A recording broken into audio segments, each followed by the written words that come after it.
Hello everybody and welcome to the last episode of season 1 of Geordie Pride. We have loved absolutely every minute of season 1, chatting to some amazing people and diving into all of those diverse voices of the Northeast.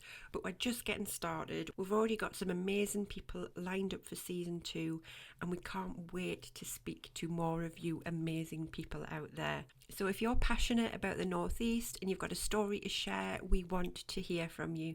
Whether you're an artist, entrepreneur, community leader, or you're just someone with a unique perspective, we would love to feature you on season 2. You can apply now at geordiepride.co.uk/apply, or you can send me a DM on Instagram. Or perhaps you want to recommend someone that you think we should speak to as well. But without further ado, let's talk about our guest for today. For our last episode, we are honoured to feature the immensely talented Sarah Farooqi. She was born in Teesside but now resides in Morpeth, and Sarah's journey from teaching to becoming a renowned artist and illustrator is really quite inspiring. She uses watercolour as a medium of choice, and Sarah breathes lives into maps that are more than just geography. They capture the essence of the local story. And in our chat today, Sarah opens up about her artistic process, the beauty of creating personalised artwork that holds such emotional significance, and the lessons of resilience and bravery that have shaped her path. So join us in this conversation as we dive into Sarah's inspirations, from the Northeast landscape to the influence of her 80-year-old mother, who herself is an artist preparing for an exhibition, which I think is amazing. You can find Sarah's work across galleries throughout Newcastle and Northumberland, including Alnwick Garden, National Trust shops and the Morpeth Chantry. Expect to hear about the intricacies and challenges of her craft, the detailed map she's known for, and her candid reflections of the culture and friendliness of us all in the Northeast. Sarah's story is one of connection to place, to people, and to the Northeast community. So as always, grab your cuppa and join us for our last episode of season 1 for a really heartwarming journey through Sarah's world, right here on Geordie Pride.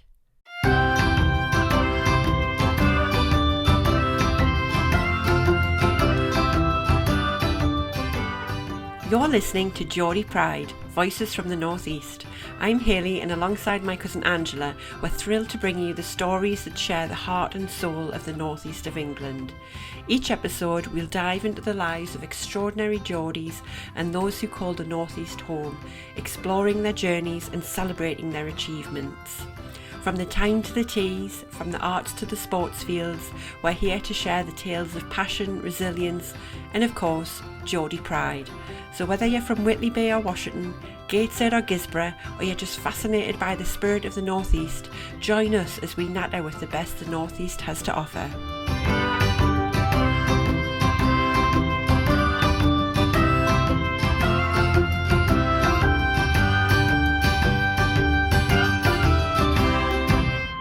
Welcome to Geordie Pride, Sarah. Hello, it's lovely to be here. Hi. Nice to meet you both. Thank you for being here. So can you just start by telling us a little bit about yourself and where you're from in the Northeast? Okay, I'm Sarah Farooqi, and originally I'm from Teesside. So I was born in Saltburn and my formative years were spent in Mask, Redcar, places like that. I went to school there and I went to art college in Middlesbrough. And then since then I've kind of moved around a little bit, spent a little bit of time living in Scotland, but always knew I wanted to gravitate back to the Northeast. So now I live in Morpeth in Northumberland, and I've lived there for about 23 years, something like that. So Sarah, what do you love about what you do at the moment, and what do you do at the moment? I work as an artist / illustrator. I paint pictures for a living. I've spent past few years kind of getting better at what I do, building up my portfolio, and I sell pictures in places like the Alnwick Garden. I sell prints and cards and things in the Chantry craft shop in Morpeth. But a lot of what I do now is pictures for other people, so commissions basically. So somebody will get in touch with me and say, oh, it's my dad's 80th birthday, could you paint a map of his whole life, with all his favourite things on and all his history on? And that was one of the favourite jobs that I've done. I sometimes paint pictures for like organisations. So I've painted a map for the Northumberland AONB, the Area of Outstanding Natural Beauty. That's right. So I painted a picture of Holy Island, a map, and that's actually the purpose of that was to kind of show people what's on Holy Island, basically. So when they arrive, they can look. The map is displayed in the car park, and it enables them to see what's there. So it's kind of like interprets the area for them. So things like that. I built it up gradually, as I said, and now I'm full time, and I make a living at it. And I really, really, really love it, and it's great. I'm a massive fan of your art, Sarah, because the first Thank you. time that I was aware of your work was actually from National Trust. So when we come home, like at the weekends and such, we've got a National Trust membership, and actually where I'm from, there's not that many locally to us, so we'll try to make use of it when we go back home, and we'll go to a few different places. And I actually first spotted your artwork when I visited Craigside. And I spotted Yes. some of the lovely images there, like the postcards and the jigsaw, and it jumped out at me straight away. It's so eye-catching, and I really recommend everyone that's listening to go and have a look at your website. I'll put all the links in the bio and just see some of your work. So you're a very talented lady. So how did you get started in the world of art and illustration? It's a long story. I always, when I was little, I loved drawing and painting, and I did it constantly. Then I went to school and loved it still, and I ended up doing a degree in graphic design at Leeds Poly.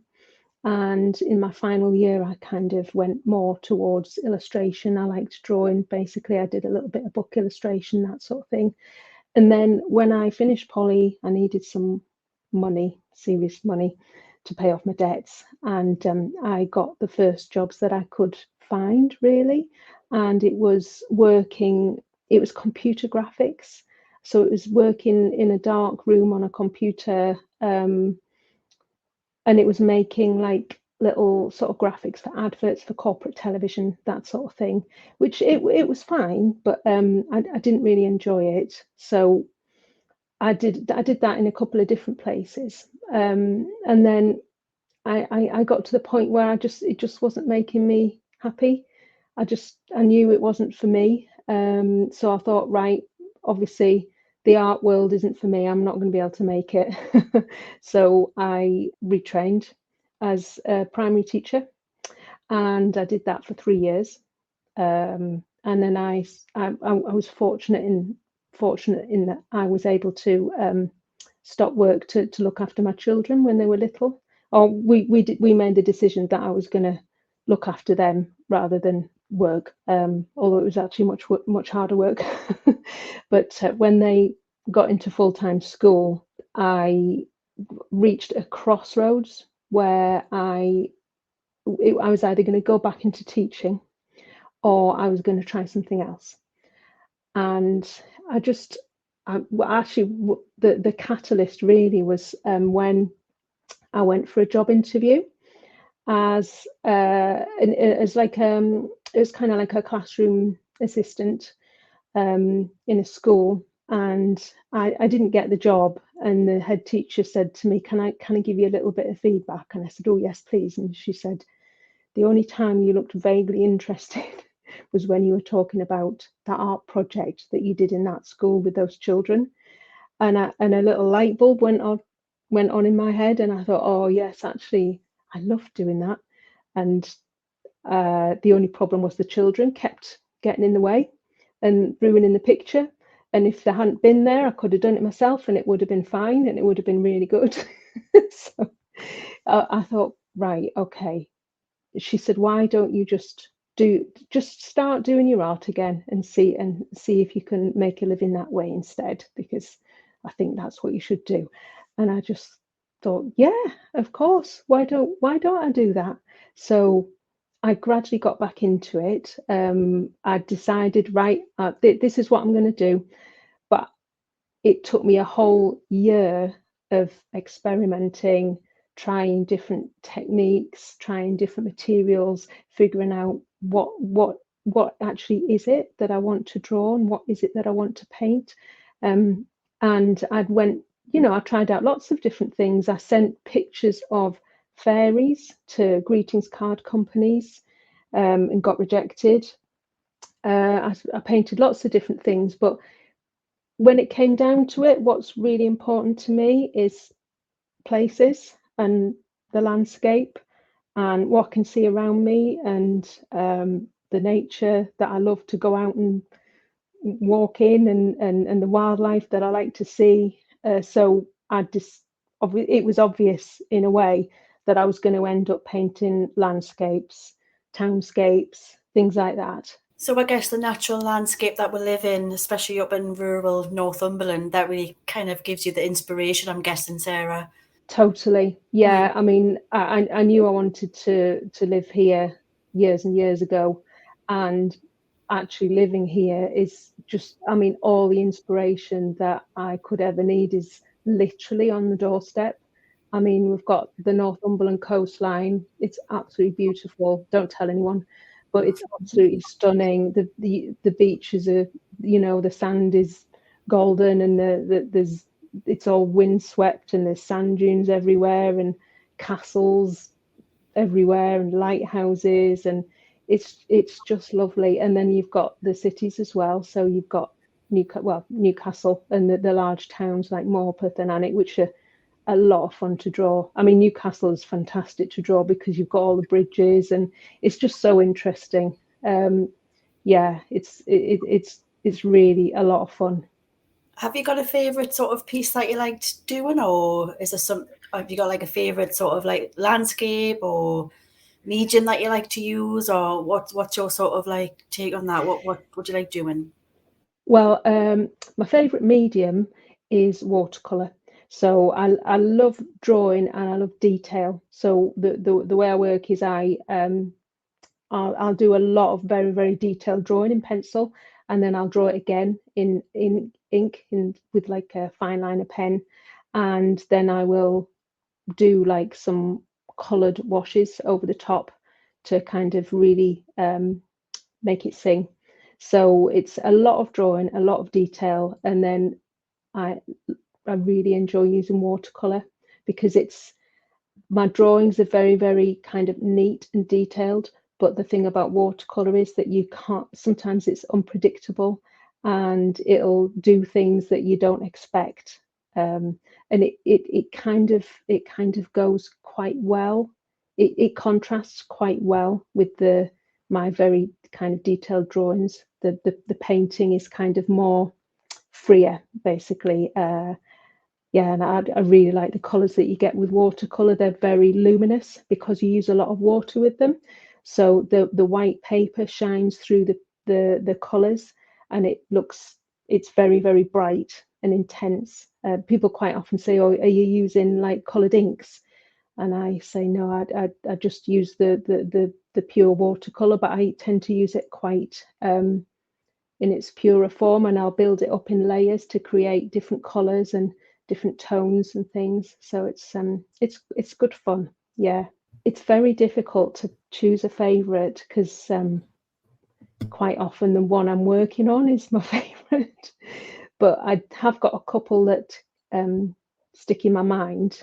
Did a very, very large map for the Howick Hall estate, which is in their visitor centre, and it took me nearly a year to complete. It's massive. It's really big. It was so big that I had to paint it on like big tiles, of paper, like big squares of paper, and then put the pieces of paper together, and it actually wouldn't fit in my house. It wouldn't fit like on the floor of my living room because my living room's too small. So that's how big it was. Oh my goodness. So, and it was nice because it was kind of like a collaboration with all the people that work at Howick Hall, and all that, like I worked with their head gardener and lots of other volunteers there who were really, really lovely and helped me. And it meant that I could, because it was so big, I could put lots and lots of wildlife on, and I could put all the different plants and trees on it, and I could really have a lot of fun with it. And it's so nice when you go out into the world and you see a picture that you've done that people are looking at, and it's making, and they're enjoying looking at it, and it's helping them to kind of figure out where they are, and it's kind of explaining the area to them. It's a lovely feeling. It's hard to explain, but yeah, that was one that stood out. One of the private commissions that I really enjoyed was for a gentleman who it was a surprise present for him, and he was turning 80, and it was commissioned by his daughter and son, he didn't know anything about it, but they sent me all loads and loads of details of his life. He'd actually written a partial memoir, and so they sent me some of that, and so I was able to include all this information onto this map. So he liked jigsaws and he liked crosswords, so some of it was in the style of a crossword, and I was able to illustrate his first date with his wife and where they got married, and he loved his cars. He really, really likes cars, so I was able to put all the different, he's got quite a few sports cars, he's had quite a few sports cars, so I was able to draw like a Ferrari and all kinds of bonkers cars on there. It was just really, really nice, and the icing on the cake really was that they actually brought him into my studio to collect the picture on his birthday. And so I actually got to meet him, and that doesn't always happen actually, but I got to meet him, and he was such a lovely man. Yeah, so I'll always remember that one. And yeah, he was really nice, and he was very happy with it. So that was really, really nice. Yeah. That does sound so lovely. It must have been so emotional as well, like with him and his family, and just seeing his life on a timeline. It was it was actually, yeah, it was. I've had quite a few paintings that I've done for people that have been very emotional actually. Sometimes I'll get asked to do pictures of people who were really, really important, but they're not here anymore, and it's kind of a way of remembering them and celebrating their lives. It's really nice. Yeah, I enjoy it a lot. But it can be a bit stressful as well. I mean, it's not all singing and dancing. It can be quite can be a little bit of pressure to get it right. Yeah, I can imagine that. Is there, like, what would you say are the biggest challenges because obviously you're doing some very sentimental pieces for people. Like, what are the biggest challenges with some of the work that you've done? That's a good question. Fitting everything on is quite often difficult.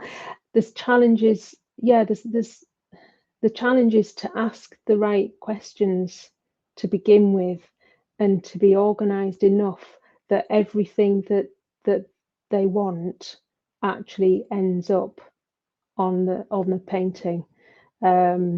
Sometimes people send ideas and pictures and things, and I haven't asked for them early enough in the process. So sometimes I'm kind of scrabbling around trying to add things in and change things and move things, and that can be quite a challenge. I've very rarely have had experiences of people being awkward. Most people are just so nice. It's mainly, the challenges mainly come from my own like occasionally being disorganized, and also being sometimes a little bit getting sucked into the detail and just trying to make everything perfect all the time. People keep saying to me, it doesn't have to be perfect. So yeah, the challenges quite often come from yourself rather than from other people. Yeah, I can that imagine is that. true. I'm a bit of a Yeah. I'm a bit of a perfectionist as well, and I'm not as creative as you, so I can imagine. You can go round in circles, you really can. But as long as I keep on top of that, then it's okay. Well, Yeah. I suppose that's the thing with your artwork, because it's so incredibly detailed. Like, how did that style evolve from you starting out with your artwork? Like, how did you get to where you are now? Yeah. To be honest, I haven't. I try not to overthink that, because I think a lot of people find when they're trying to paint a picture or when they're trying to learn a new creative skill, if you go into it with the mindset that I want it to look like this, and I want it to be like this, and I want it to be similar to that person's picture, or if you start out like that, it can be very difficult because your own style will make itself known, and it's a little bit like your voice, or your handwriting. It's very difficult to control it, so the best thing is just to go with it. So I thought over the years that I would become, my pictures would become much more kind of like loose and freer, and I thought I'd work bigger, and I'd be more expressive. But what's actually happened is I've kind of gone like more into the detail, and so my pictures are kind of absolutely crammed now with detail, and that's just me. That's literally just the way it's come out, and I'm going with it, and I celebrate that, and I'm quite happy with it. Yeah. So it yeah, it's best to just let it happen. What advice do you think that you would give some sort of like to people that are listening to tonight about like if they wanted to go down the same sort of route as you, Sarah? Is there any sort of particular thing that you would say to them? The main thing is to be brave. Just try things and don't be afraid to get rejected, because with the best will in the world, we're all going to get rejected. I mean, when I first started, half the things I didn't work.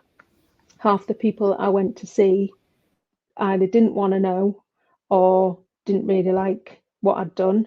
It's just a question of being very resilient and just keeping going. Um, Try different things. So the best thing I did when I was first starting out was to do lots of craft fairs and like little art shows, and I had a group exhibition at Alnwick Garden, which was really useful actually. I was very lucky. I felt very lucky that I was able to be part of that, because there was plenty, Alnwick Garden, it was great. There's plenty of visitors, and the Duchess saw my pictures and said, "Oh, I like her greetings cards. Can you ask her to do our visitor map?"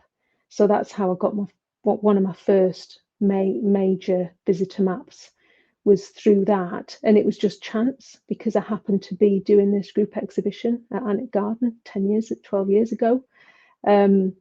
So try lots of art fairs, craft fairs.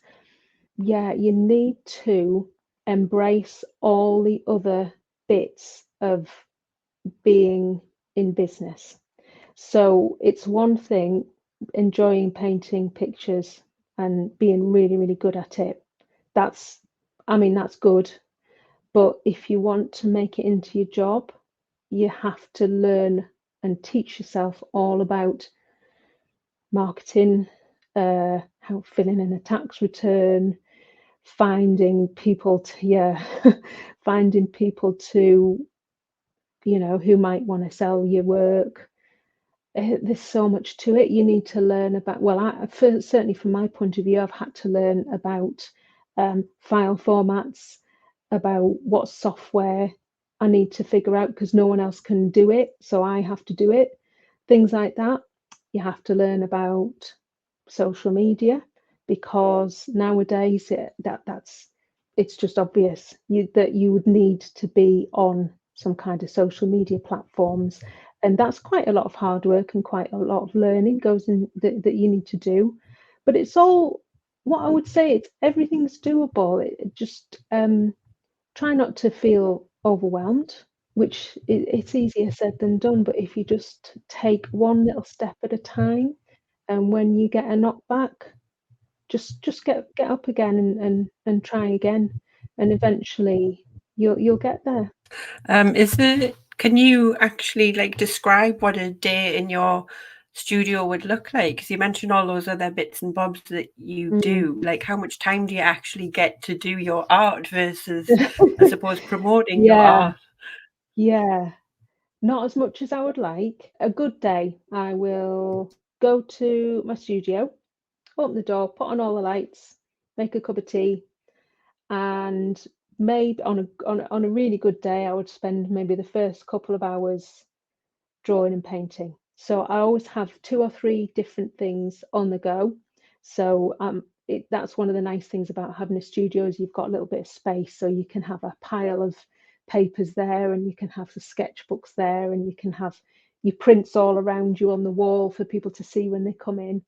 So I'll sit there, and on a good day I'll do a couple of hours drawing or painting on whatever I'm working on at the time. Then I might, hopefully, some visitors might come in, because where I'm based is in a large, really nice, large old building called Gallery 45 in Felton. And there's actually 7 of us who rent our studios there. And a lot of us are in there quite a lot of the time. There's also the gallery downstairs and a gift shop and a coffee shop. So it's a really lovely place to spend a couple of hours. So I'll be in there, and hopefully around about 10:30, when the gallery downstairs opens, people might come in and find their way up to my studio and come in and ask me what I'm working on, and I'll have a nice chat with them.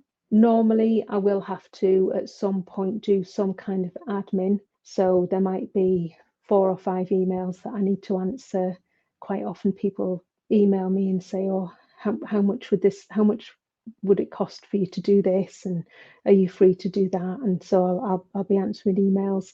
Quite often I'll run out of some of my prints, so I'll be needing to go through my folders with my prints in and count them up and figure out what other things I need to order. So I'll be emailing in an order to my printer, do a little social media post, maybe a bit more drawing, another cup of tea.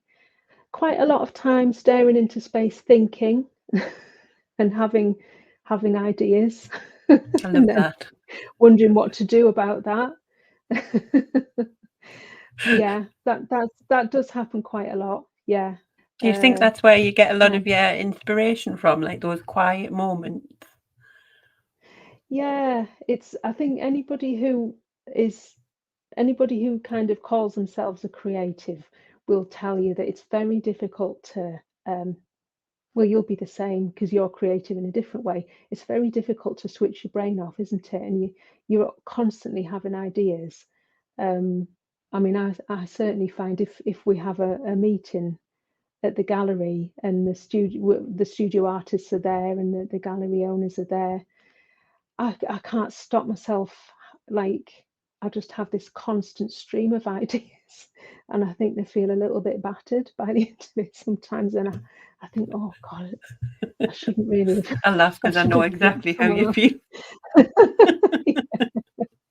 Yeah, so I think it can be a little bit overwhelming sometimes. But I think that's one of the nice things though about drawing and painting, is because it's one of those things where you go into the zone of drawing, and all you can do is just focus on that thing that you're working on, and everything else disappears.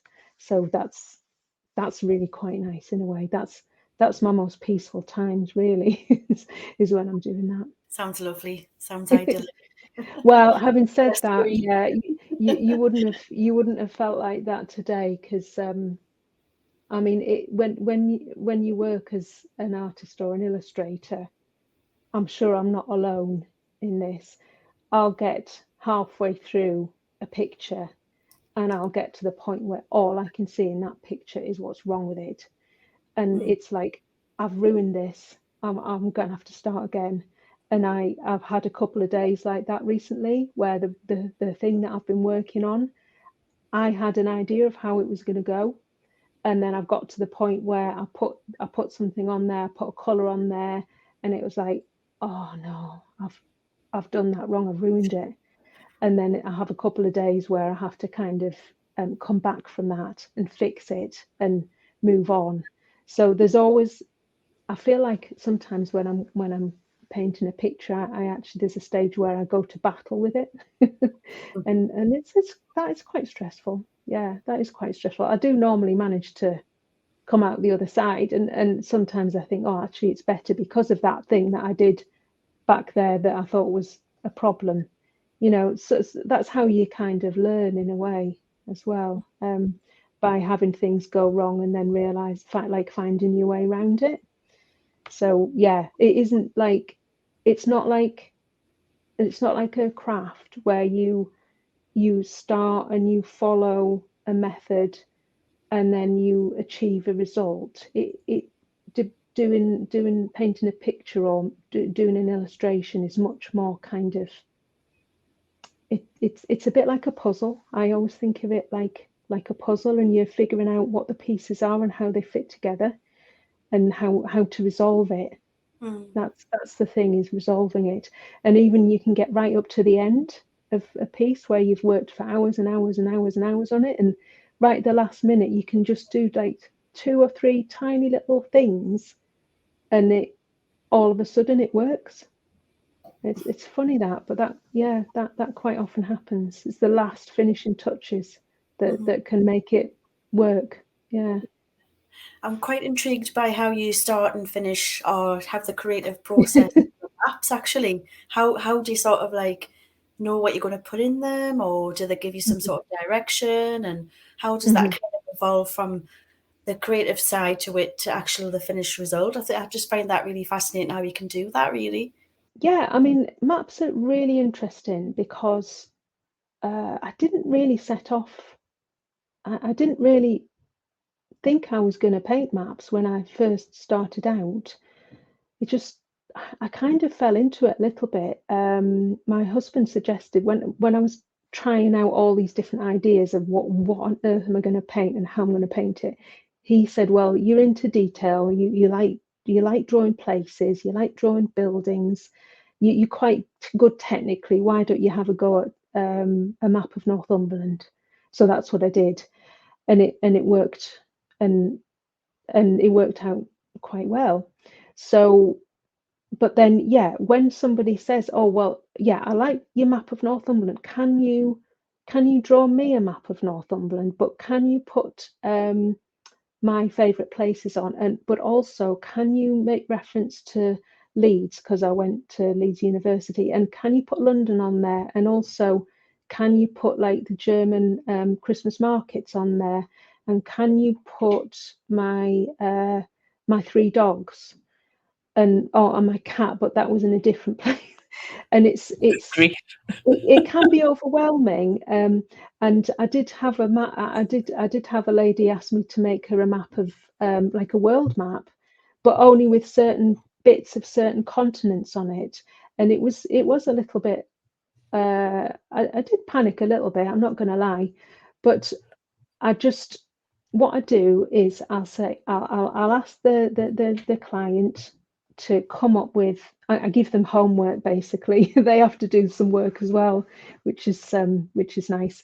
But I ask for a list of all the places that they want featured on the map, any like little stories that they've got, any photos that they have of the people that they want on the map that I wouldn't be able to Google, and any ideas that they have for how they want it to look. But they normally, that's my job really. That I wouldn't expect people to have that sort of creative input.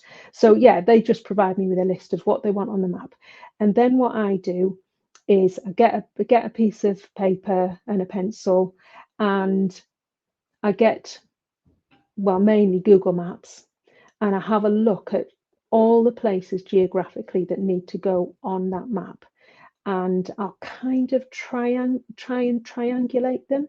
So I'll figure out what place has to be at the top and what place has to go at the bottom, what place is the furthest east and what place is the furthest west. And so then I have like an idea of the boundary of the map, and then I'll basically plot on it where all the other places could go. And this I mean, this sounds easy, but it involves a lot of rubbing out, because invariably all the interesting places and the important places are always like clustered around one tiny little area, and then there's a massive area of space where nothing happens. So I have to kind of like cheat geography a little bit to fit everything in. So I'll just sketch it very, very roughly, almost like a thumbnail sketch, but a big one. And once I've done that, I'll get a rough idea of how the composition is going to work. Sometimes I'll need to add kind of like little insets around the edge, or sometimes there'll be, like a little kind of area that almost looks like it's within a magnifying glass that's been placed over the top of the map, where all the more detailed places are. I'm doing one like that at the minute, where Northumberland is prominent, but that's only half of it, and the other half is some places in America. So I'll do all that, and there'll be like a rough sketch with all of that on, and I'll photograph it once I've done the sketch, and I'll email it to the client, and they can have a look and say, yeah, I think you're on the right lines there, or by the way, you've missed off Germany, that sort of thing. And then once the client is happy with the rough sketch, then I'll know that I've kind of got permission to do a much more detailed drawing. But it's all, yeah, most of the work happens in the rough sketch, to be honest. And once I've got all the places in the right order, and I've got my composition sorted out, then with a map it almost draws itself, because one of the easier things about doing a map is you're not having to think about, well, what's the sky going to look like, and how am I going to create depth, and things like that, because a map is kind of like, it's almost, yeah, it's almost there already for you. So how long would it usually take you to do a commission? Like, are we talking weeks, months? It can be months. So the big one at Howick Hall was months. I tend to think of things in calendar months. So I'll think, right, it's March now. So I've got this particular piece of work that I want to do, and then I've also got this other one, and I'll aim to do both of those in that month, depending on the size. I'm working on a very large map at the minute. Well, for me, it's quite large. So that's probably, I'll be working on that sort of over the course of a couple of months. But I mean, I won't be working full time on it every day, just maybe a little bit every day, or a few hours every other day, that sort of thing. Because I'm always doing like other things as well. So there's, if I've got to display it up at Annick Garden, and sometimes I'll have an order to fulfill. I take orders from my website, so there's always lots of like mounting pictures, framing pictures, ordering cards and sending them to people. So there's always like lots of things that happen in between the little chunks of time that I spend drawing and painting. So yeah. So do you think you will extend your sort of your pieces, so to speak? So I know that you do greetings cards and maps and illustrations and commissions. Is there anything that you would like to try and that you haven't tried yet, that you want to be able to kind of try, I guess? Well, that's a good question. I mean, I have just recently had some of my work printed onto jigsaws, which sounds quite straightforward, but it took me 2 years to figure out how to do it and to find a company that I was happy with to do it, and had to buy the software to design the boxes myself and things like that, and then teach myself how to use it. So yeah, I've diversified a little bit into jigsaws. I don't have a huge yearning for having my work on lots and lots of different products. So lots of people say, oh, you should do tea towels, and you should do coasters and placemats and tote bags, and I've kind of haven't gone down that route. But so I'm happy that I have my work on as kind of fine art prints, jigsaws, and I do an artist calendar every year, and greetings cards. So all kind of paper-based things. But what I would like to do is I would like to paint lots more pictures from other areas. I mean, there's tons of places in Northumberland and Newcastle that I've got a huge long list on my phone of places that I want to paint as soon as I can. But I would love to paint some pictures of, Scotland. I would love to paint a picture of London. I would love to paint the Lake District. I mean, there's all kinds of places that Norfolk, I would love to paint some pictures of Norfolk. And yeah, there's just so many places. It's overwhelming. But yeah, that's what I'd like to do. Yeah. Yeah, I can imagine I would just be, like you're saying before, having that blank space and just thinking of all, because the world is a massive place and there's a lot of things to be inspired by, and I could just imagine There the certainly thoughts is, that come yeah. to you.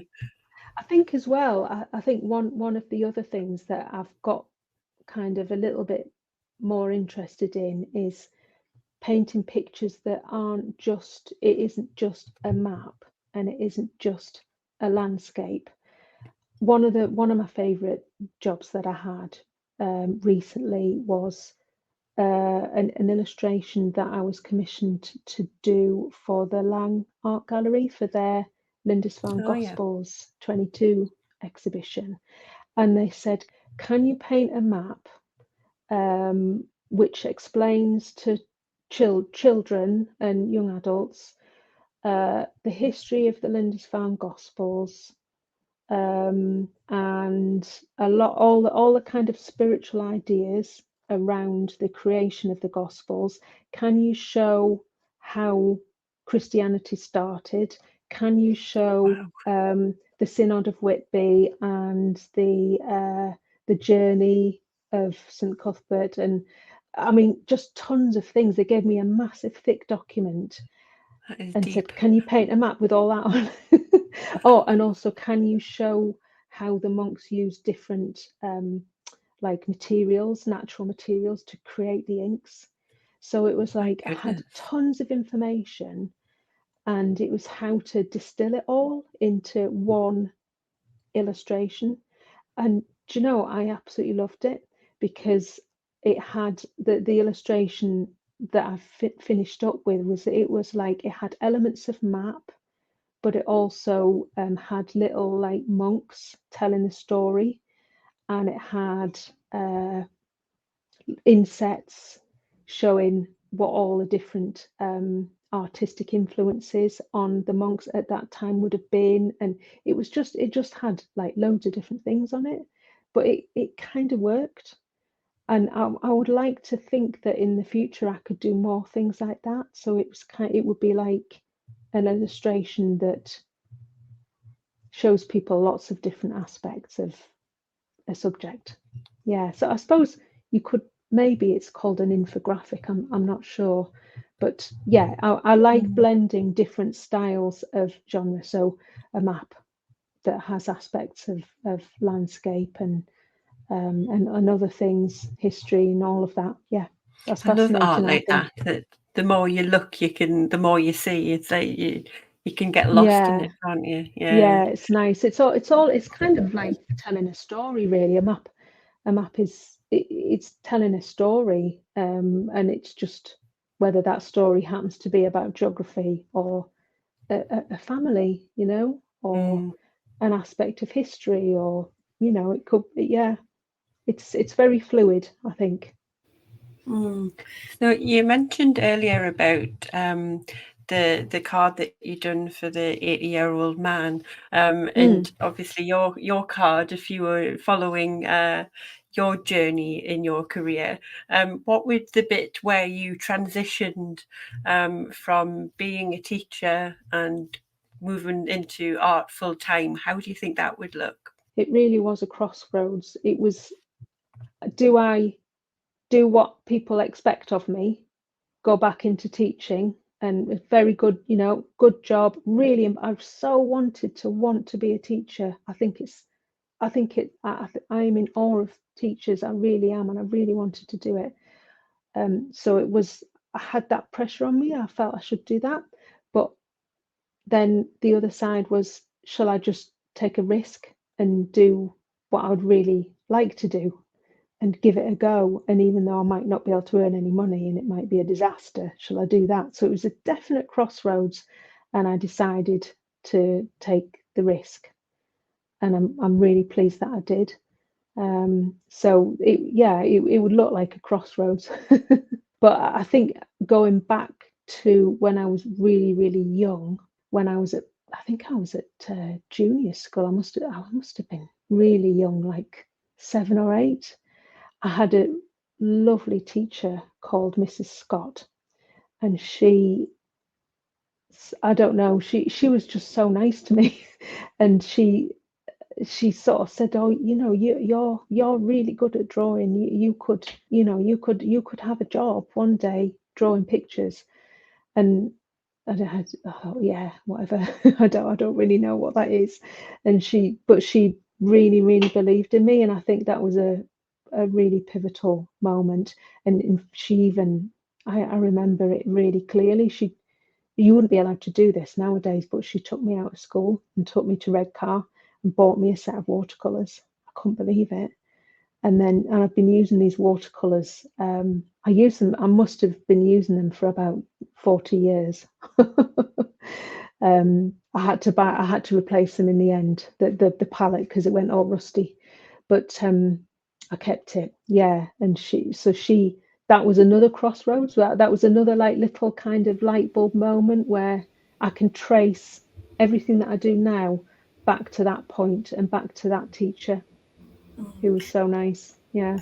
I think you'll have to draw Miss Scott in your timeline, I think. Do you know, Sarah.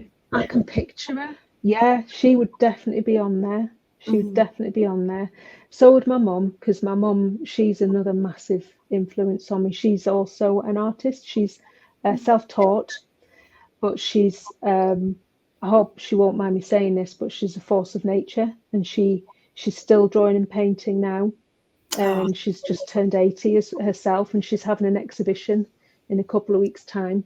So she doesn't see any obstacles. She just does it. And I've kind of learned that from her. There's lots of reasons not to try something, but you might as well just do it anyway. See what happens. Do you think that you would collaborate and do a piece with your mum, maybe? I think we'd kill each other.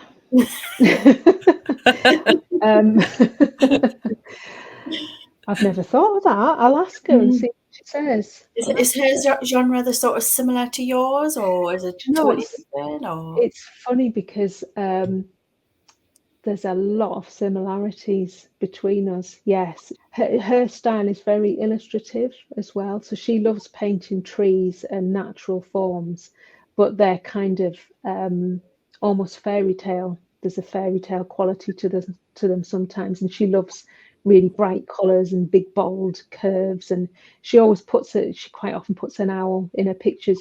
And I look at her pictures and I look at mine and I think, oh yeah, you can almost tell that we're mother and daughter, even though in a way the style's totally different, but there's similarities. Yeah, I think that's probably going to be our next piece. I think like do a one-off, sell it for charity, maybe. I think that's a really good idea. I would never have thought of that, but I'm going to suggest it. Yeah. We have had Angela. Yeah. No. Yeah. Yeah. I wonder what we'd do.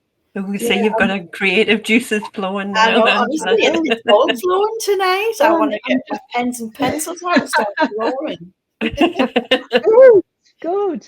Do you know, it's amazing the number of people who come and visit me in my studio, and the first thing they say when they come through the door is, "Oh, I can't draw.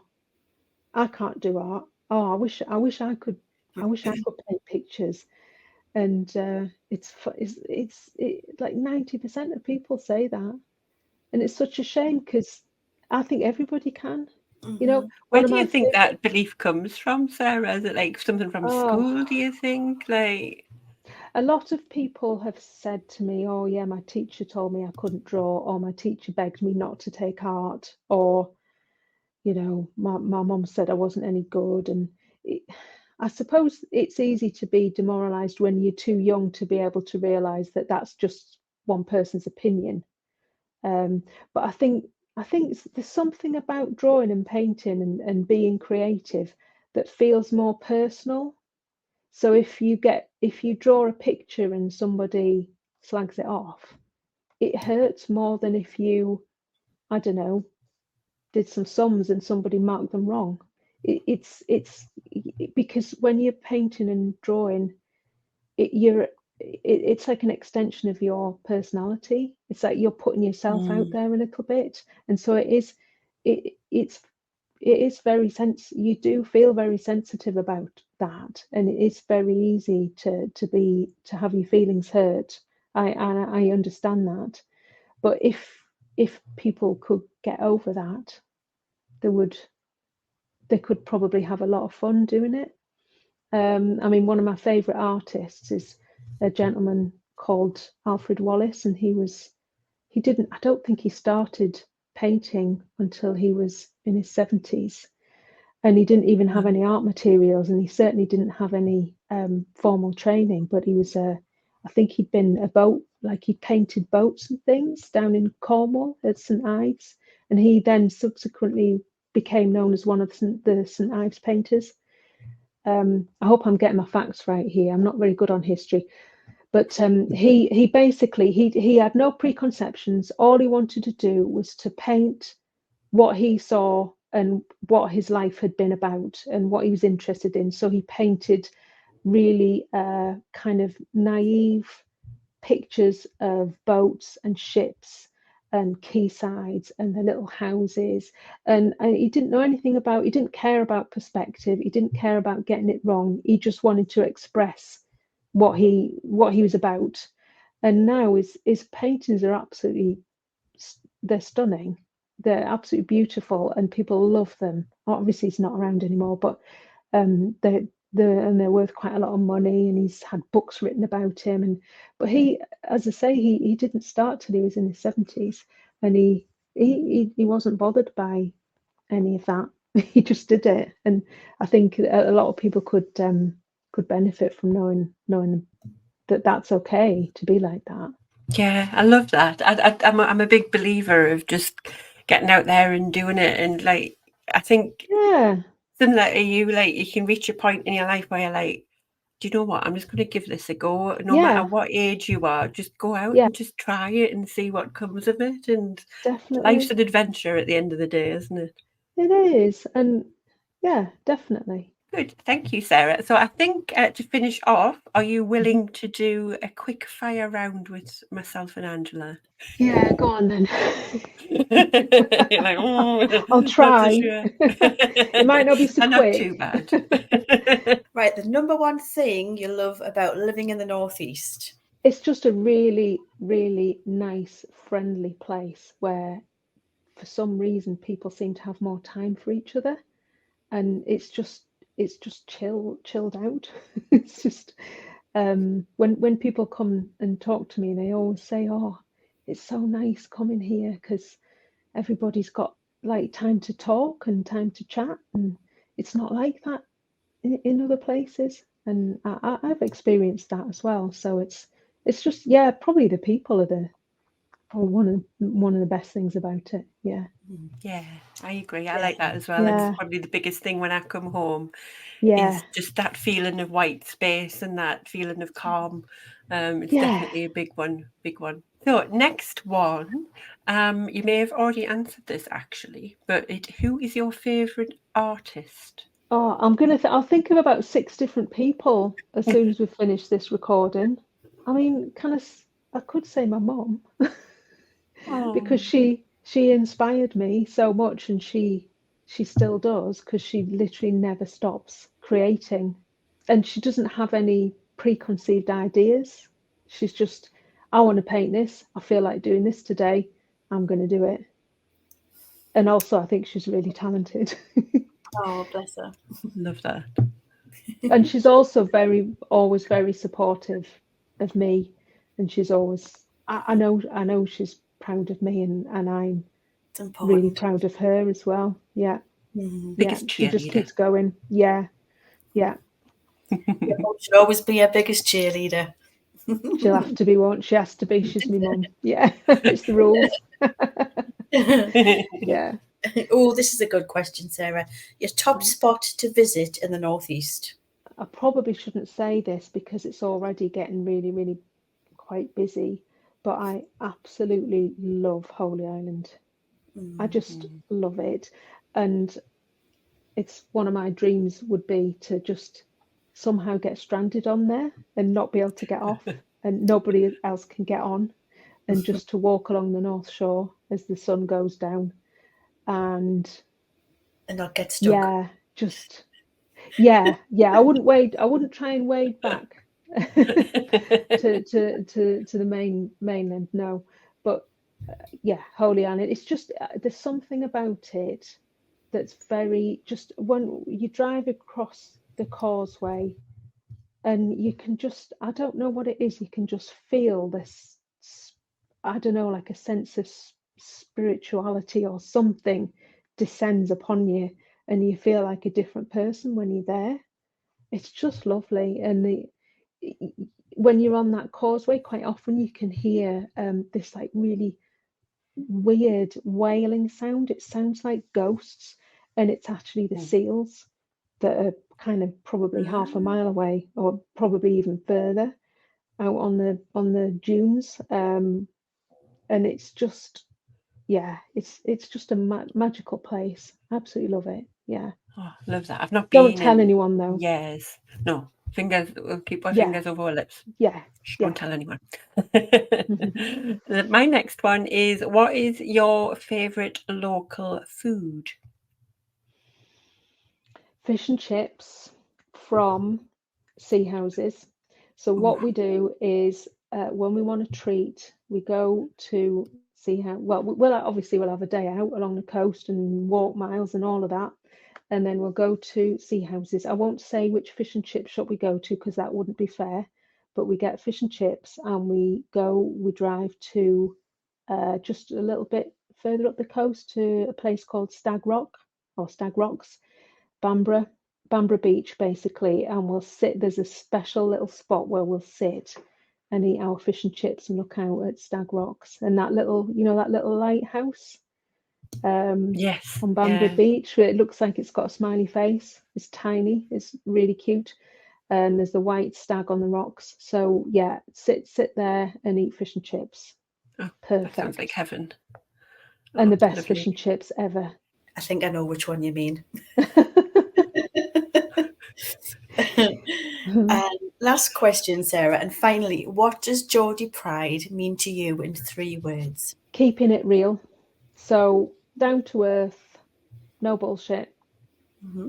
just honest. Oh, sorry, that's too many words. Yeah, keep it real. No, keeping it real. There we go. Keeping it real. Yes. Oh, I love that. Thank you so much, Sarah, for humouring us on the quickfire questions. Yeah, and you definitely must think about doing a little piece with your mum. I think that's got to be a must, hasn't it? Oh, definitely. Yeah, definitely. I'm going to do it. I'll make her do it. Good. Maybe the first ladies to see it. Yeah, yeah. So, Sarah, just to wrap up, is there anything that you want to share with our listeners that you've got coming up? Any exhibitions or events or anything like that? And also, where can people follow your work online as well? Because I'm so busy at the moment, I haven't got any exhibitions coming up currently. I would like people to know where I am, and that where I am is a really, really nice place to visit, and our doors are open for people to come in. I mean, that's my main message really, is that the Gallery 45 is a really, really nice place. As I say, there's a coffee shop, there's a gift shop, there's 7 of us who rent our studios there. We're all really friendly. We're in quite a lot of the time. I'm certainly there Tuesday to Saturday, and it's just really nice. So I have, like, all my pictures are up on the wall, so it's kind of like my little gallery space as well. So it's kind of like a permanent exhibition, really. So any, people are very, very welcome to come and see me and see what I'm working on, and visit the other artists and makers in the place. And if you want to follow my work, you can check out my website. So it's just sarahfarooqi.co.uk. Lovely, thank you. And we'll include all of your links in the show notes so people can go and check those out. And it's Brilliant. very certain that next time I'm in the Northeast and I'm at Felton, I'll pop in to the studio, because it just sounds so lovely. It sounds like it's my kind of place. It is. It's a really nice place. Yeah. Oh, thank you, Sarah. Lovely. Yeah, thank you Oh, so thank much you. for chatting to us, and yeah, good luck with everything. Oh, thank you ever so much. I've really enjoyed it. It's been lovely chatting to you, and good luck with all the podcasts.